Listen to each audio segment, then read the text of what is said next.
뉴스의 조수빈입니다. 사회적 거리두기 단계와 5인 이상 모임 금지 2주 더 연장됩니다. 대신 정부는 피해가 컸던 몇몇 업종은 영업금지 조치를 풀어줬는데요. 헬스장, 노래방은 방역을 강화하면 문을 열 수 있습니다. 어떤 점들이 달라지는지 먼저 이다혜 기자가 설명합니다. 수도권 2.5단계, 비수도권 2단계 거리두기는 모레부터 31일까지 2주 더 연장됩니다. 5인 이상 모임 금지도 유지됩니다. 감염 경로가 개인 간의 접촉이 차지하는 비율이 40% 수준으로 높아 사적인 모임, 여행 등을 계속 줄여나갈 필요가 있기 때문입니다. 다만 영업이 아예 중단돼 경제적 피해가 심했던 일부 업종, 헬스장 같은 실내 체육시설과 노래 연습장, 학원 등은 엄격한 방역 수칙을 지키는 조건으로 이용할 수 있게 됐습니다. 입장 인원을 2m 거리두기를 감안해 8제곱미터 공간당 1명으로 제한하고 밤 9시 이후에는 문을 닫아야 합니다. 다만 헬스장의 경우 줌바나 스피닝 같은 격렬한 운동은 안 되고 샤워실도 쓸 수 없습니다. 노래 연습장은 방 하나에 4명까지만 들어갈 수 있고 업주는 방마다 소독 후 30분 뒤에 다른 손님을 받을 수 있습니다. 그동안 테이크아웃만 됐던 카페는 식당과 똑같이 밤 9시까지 매장에서 음료를 마실 수 있게 됐습니다. 다만 매장 좌석의 절반만 앉을 수 있고 혼자가 아닌 2명 이상 동행할 경우 1시간 안에 나와야 합니다. 일상을 다소 회복할 수 있다는 기대감과 함께 우려의 목소리도 나옵니다. 헬스장에서 샤워시설이 위험할 이유가 새벽 운동하시는 분들은 운동을 하고 씻고 출근을 하시거든요. 좀 불편한 조치가 아닌가 싶습니다. 제약이 있던 부분이 완화된 건 편리하긴 하지만 어떤 점을 준수해야 하고 이런 것들 규칙이 좀 더 분명히 하지 않으면 다시 또 내부에서 확진이나 감염이 일어날 수 있지 않을까. 어제 하루 코로나19 신규 확진자는 580명으로 닷새째 500명대를 유지하며 큰 감소세를 보이지는 않고 있습니다. 방역당국은 2주간 유행 상황을 지켜보면서 추가 완화를 검토하겠다는 방침입니다. 채널A 뉴스 이다혜입니다. 거리두기 연장이 끝나는 다음 날에는 곧바로 설 연휴 특별 방역 기간이 시작됩니다.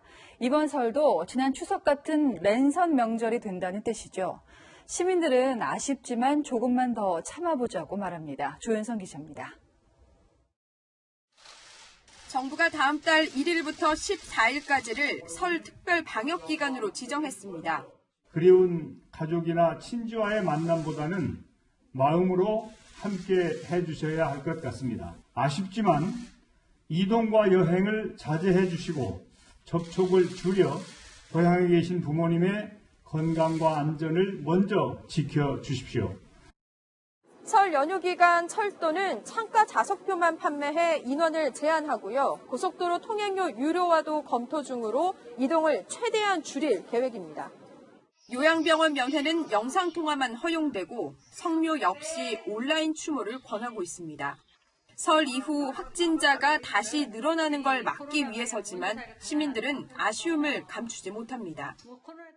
예, 옛날에 그립습니다. 이번에는 이제 코로나가 좀 이렇게 좀 잠잠해지면 그때는 이제 보려고 이번에는 그냥 쉬는 걸로 하고 있습니다. 세상 이런데 그대로 살아야지. 아니냐고 금다 집에서 해야지. 하지만 그동안 온라인 수업에 지친 아이들이 새 학기에 학교로 가기 위해서라도 이번 설은 참자는 의견이 많습니다. 제일 불쌍한 건 어떻게 보면 애들이죠. 바깥 세상에 좋은 공기 마시며 햇빛 보며 뛰어야 되는 아이들인데 거리두기를 같이 조금만 더 노력해서 다 같이 있는 그날가 빨리 마스크를 벗고 친구들 얼굴 보면서 같이 놀고 싶어요. 코로나19 장기화로 명절의 풍성함은 사라졌지만 희망은 놓지 말자고 말합니다. 너도 웃고 나도 웃고 정말 예쁜 미소를 받아볼 수 있는 그날까지 조금 더 같이 참고 노력했으면 좋겠습니다. 채널A 뉴스 조현선입니다. 예, 한편 밤 9시도 5명 제한도 풀리지 않는다는 소식에 식당 주인들은 무너지고 말았습니다. 김재혁 기자가 들어봤습니다. 21시 이후는 식사 후 2차적인 활동이 커지는 시간대로 이를 연장할 경우 만남과 이동량이 증가될 가능성이 큽니다. 정부는 식사 후 2차 모임이 이어질 수 있다는 이유로 밤 9시 이후 영업 제한을 유지했습니다.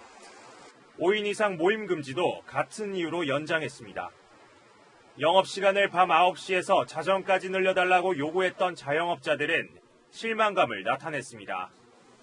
저녁 식사 손님보다 2차 모임 손님이 많은 식당은 매출이 거의 없다며 울상입니다.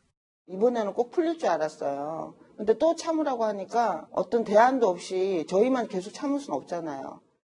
술과 안주를 주로 파는 서울 종로의 한 식당도 밤 9시 이후 사람이 몰리는 업종 특성은 왜 반영하지 않냐고 말합니다.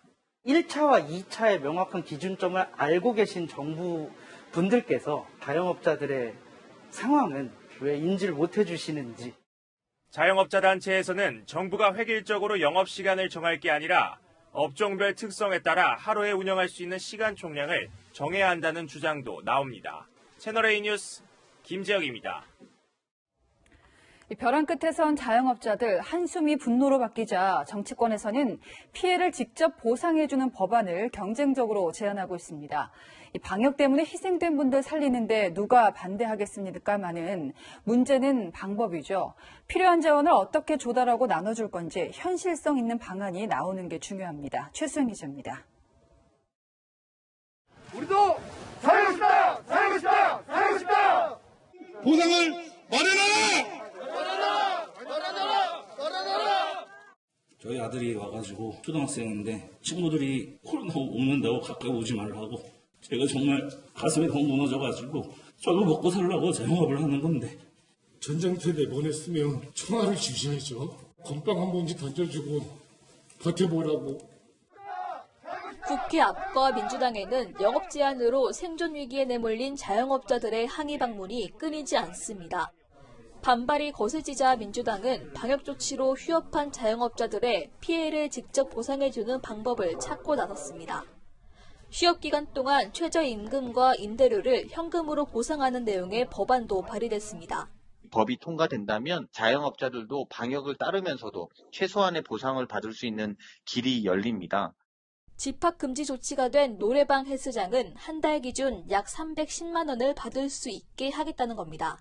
하지만 법 통과 이후부터 피해가 집계돼 지난해는 보상 범위에 속하지 않는다는 한계가 있습니다. 송영길 민주당 의원은 전체 임대료 중 임차인은 절반만 내고 국가와 임대인이 그 나머지를 25%씩 분담하는 임대료 분담법을 제안했습니다. 재산권 침해 논란과 함께 임대인에게 부담을 강제한다는 지적도 나옵니다.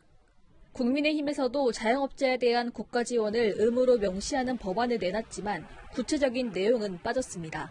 소상공인들에게 이제 발생하고 있는 피해와 손실은 국가가 책임져야 될 부분이라고 생각을 하고요. 보상 범위와 기준 등도 정하기 쉽지 않아 실제 지급까지는 논란도 예상됩니다.